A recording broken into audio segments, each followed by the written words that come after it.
retour sur la défaite du PSG contre Lille.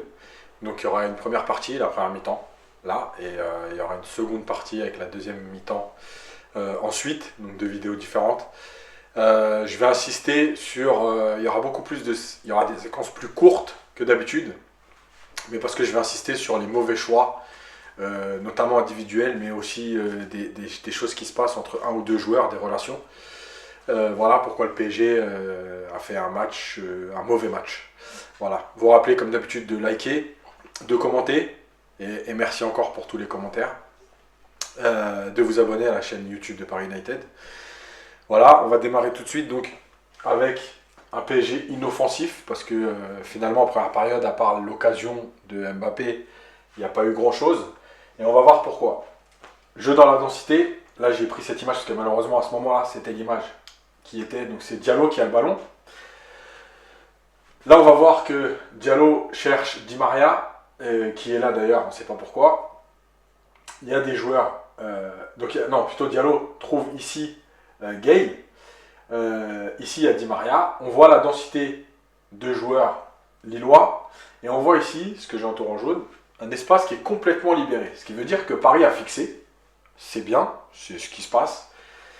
Mais Paris aurait dû sortir de cette zone, puisqu'ici, il y avait une zone complètement inoccupée, libre, pour pouvoir jouer.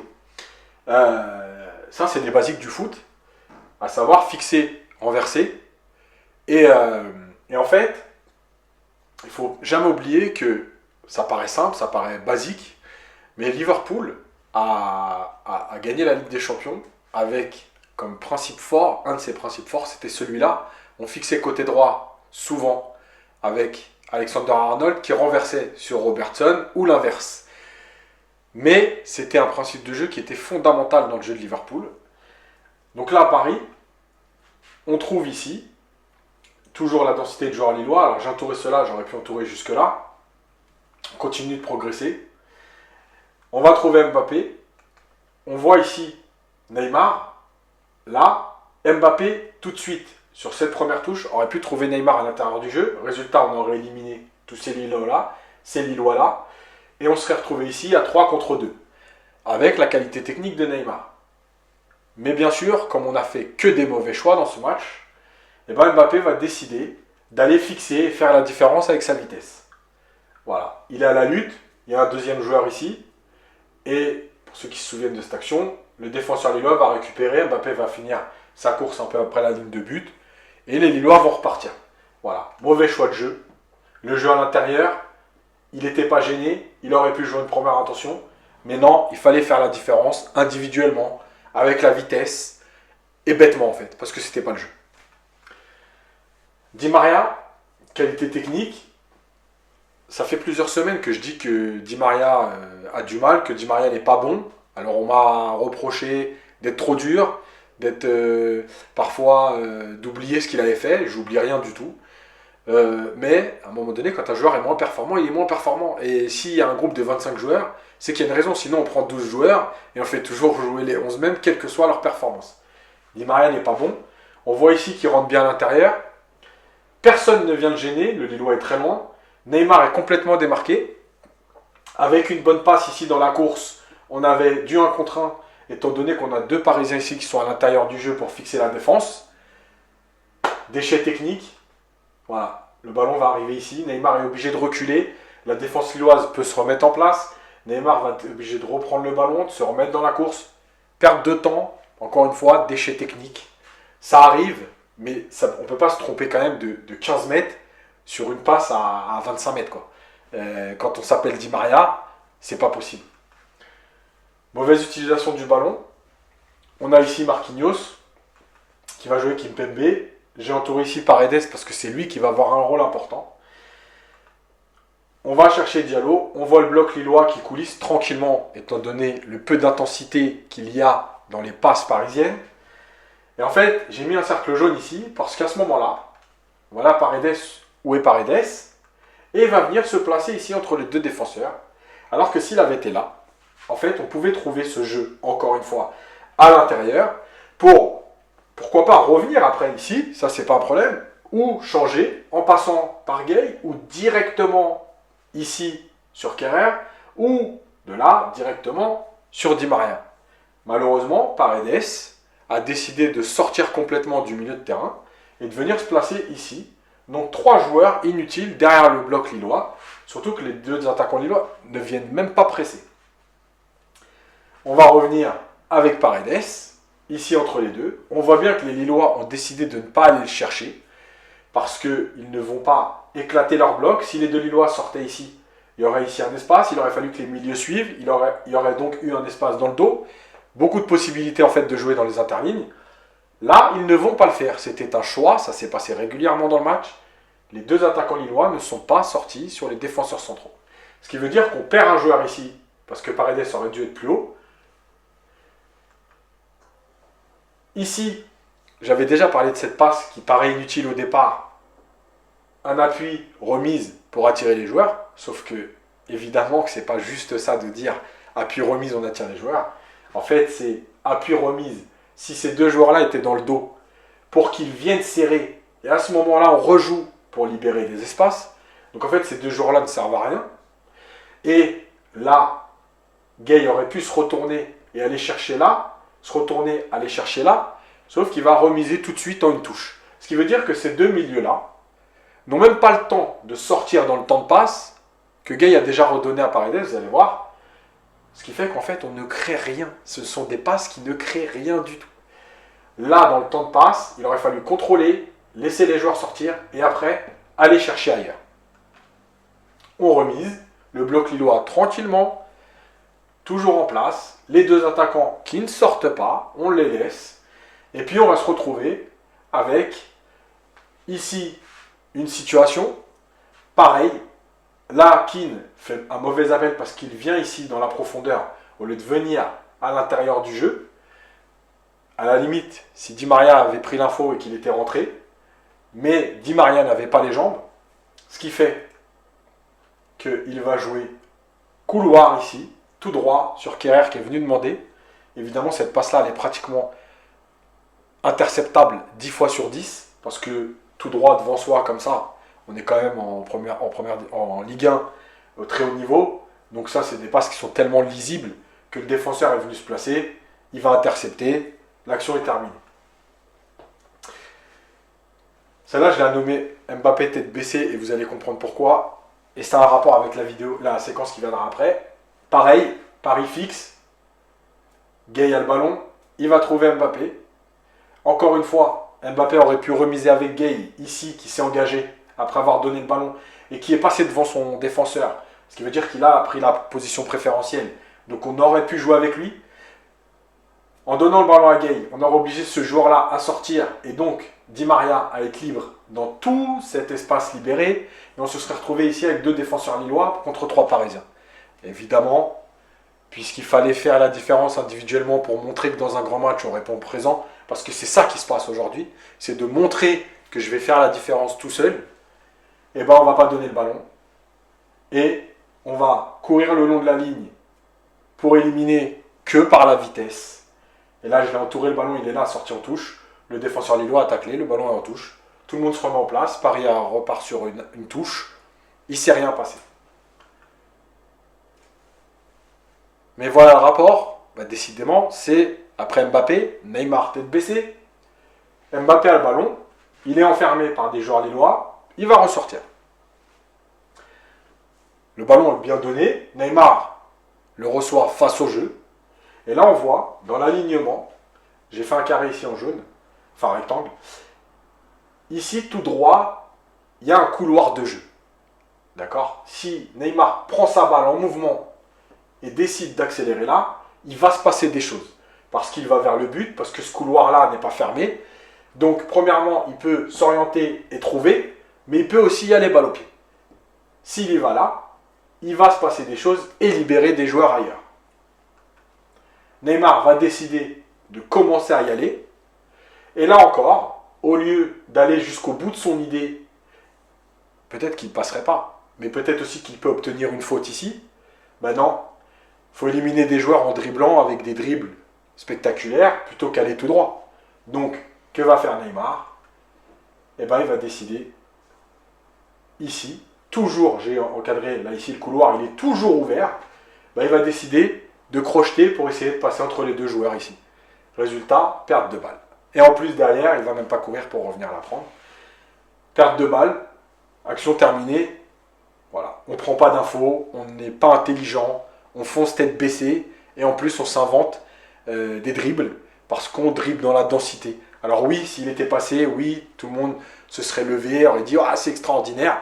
Sauf que ce genre de dribble, voilà, ça passe 2 fois sur 10. Et le problème, c'est que oui, Neymar est capable de le faire, et moi je le sais, mais il n'est pas capable de le faire avec les jambes qu'il avait samedi. Donc, il n'a pas joué avec les qualités qu'il avait à ce moment-là. On continue, Paredes force la passe. On a le ballon qui est là. On a ici, si on s'oriente bien, du jeu direct dans la profondeur, voire renversement ici. Sauf que, évidemment, qu'est-ce qu'on va faire? On va revenir en arrière avec le fameux Paredes ici entre les trois. 3 joueurs derrière le ballon. Ce qui veut dire que Lille défend à 10 contre 10-3. Donc déjà 7 joueurs. Diallo ici, on peut presque dire 10-4. Donc Paris attaque à 6 contre 10. Donc on revient en arrière. Les Lillois sont en place, ils sont tous là. Ils ont fermé. Et comme on a expliqué régulièrement, et moi le premier, que Paredes avait une qualité de passe excellente quand il était dans un confort, et là il est dans un confort. Comme il n'y a pas de jeu, pas de proposition, pas de demande à l'intérieur, absence de Verratti, et bien qu'est-ce qu'il va faire? Il va essayer de trouver une passe directe, très compliquée. Sauf que les Lillois sont tellement bien en place que, évidemment, la passe dans un couloir comme ça, avec la densité lilloise, elle est interceptée. Voilà. C'était injouable. Donc en fait, encore une fois, mauvais choix, on n'a pas pris le temps, il n'y a pas la possibilité, ça ne servait à rien de forcer la passe, et ça ne servait surtout à rien d'être situé ici, en éliminant en fait Kimpembe et Marquinhos du jeu, et donc en éliminant 2 joueurs de la construction contre un bloc placé très bas. Et puis je terminerai sur le but de Lille. Ici, il y a le ballon, j'ai entouré ici parce que les joueurs sont en place au départ. En fait, Diallo va faire une première erreur, c'est qu'il va avancer sans cadrer. C'est-à-dire qu'il va être encore trop loin, le ballon est jouable. Il aurait dû venir le chasser directement parce qu'à ce moment-là de l'action, Renato Sanchez n'a pas de possibilité d'autre jeu. Il aurait été obligé de se retourner, de protéger son ballon, voire de reculer. Sauf que Diallo va s'arrêter. Et là, il va se passer des choses. Il y a un joueur lillois qui va plonger dans le dos de Gueye. Ça veut dire que Gueye ne le voit pas, parce qu'il est attiré par le ballon. Et par contre, Kimpembe le voit. Et non seulement Kimpembe ne va pas faire l'effort de suivre, mais en plus, il ne va pas parler à Gueye. Deuxième erreur. Le ballon va être donné le long de la ligne. La passe que tout à l'heure Di Maria a ratée. Sauf que Di Maria l'a ratée quand il y avait un défenseur. Là, il n'y a pas de défenseur. Donc on peut donner là le long de la ligne. Là, j'ai mis 2 faits, je vais expliquer. Donc le ballon est récupéré ici. En fait, dans cette situation, le joueur qui doit aller fermer, c'est le défenseur ici, Kimpembe, qui doit empêcher le joueur de prendre de la vitesse et de prendre des informations pour aller centrer. Et le joueur qui est là doit courir en diagonale dans le dos de Kimpembe pour aller couvrir. En gros, il prend sa place. Malheureusement, les deux ne vont pas faire ce choix-là. Ce qui fait que Kimpembe, en fait, vous avez vu, il est dans ce couloir de jeu. Là, on voit la bande ici plus foncée. Et en fait, il va rester dans le même couloir de jeu, la bande plus foncée. En fait, il va courir tout droit et suivre le joueur au lieu d'aller l'enfermer pour, en tout cas, lui proposer un duel. Au minimum, l'obliger à s'écarter. Gay continue de courir derrière le joueur, inutile, parce que s'il avait couru en diagonale, il se serait situé ici, et on va voir pourquoi ça aura son importance. Parce que si Gay avait couru en diagonale, il serait donc désormais ici, et il aurait empêché cette passe. Sauf qu'il a fait que courir dans le dos du joueur. Kimpembe n'est pas sorti. Résultat, intervalle trop grand, mal passé, mal placé. Un joueur ici à la récupération. J'ai entouré Paredes, on va voir pourquoi, parce que là aussi, il y a quelque chose d'énorme qui va se passer. Passe en retrait, contrôle du joueur. Joueur, on le voit ici, même si l'image n'est pas très nette, sur les talons, les 2 pieds collés au sol. Je ne sais pas comment on fait pour sortir des 2 pieds collés au sol pour pouvoir jaillir sur un attaquant. Marquinhos il était obligé de suivre, donc il est venu. En fait, lui, il était obligé de couvrir le centre ici devant le but. Donc, il est là.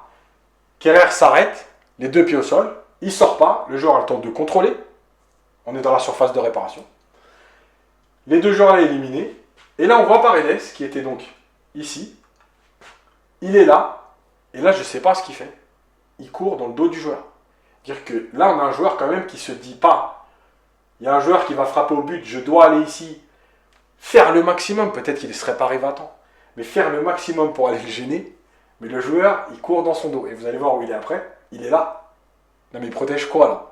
Non, mais c'est exceptionnel, hein, ce qui se passe. Je suis désolé de dire ça, mais c'est digne de U13. C'est-à-dire qu'un U13 qui fait ça, on l'appelle, on lui dit tu protèges quoi, là? Qu'est-ce que tu fais, là? Ton but, ça t'intéresse pas. Le joueur est donc venu courir dans le dos. Bref. Et on a Kerrer qui va détourner le ballon. Pourquoi? Parce qu'évidemment, il n'est pas sorti. Regardez, en plus, il est légèrement de dos. C'est-à-dire que non seulement il était sur les talons, les pieds posés au sol, impossible d'avancer pour défendre, mais en plus, il va se tourner au moment de la frappe. Résultat, il va la contrer. C'est ce qui va permettre à la frappe d'aller au-dessus de Navas, parce que peut-être que au départ, Navas aurait pu l'arrêter. Voilà, je termine sur le seul point positif de la première période. L'action, et elle rejoint en fait tout ce qu'on a vu depuis une quinzaine de vidéos. Ce PSG est fait pour jouer un peu plus bas, bloc médian bas, récupérer, aller vers l'avant en 3 touches de balle. Récupération ici dans la densité.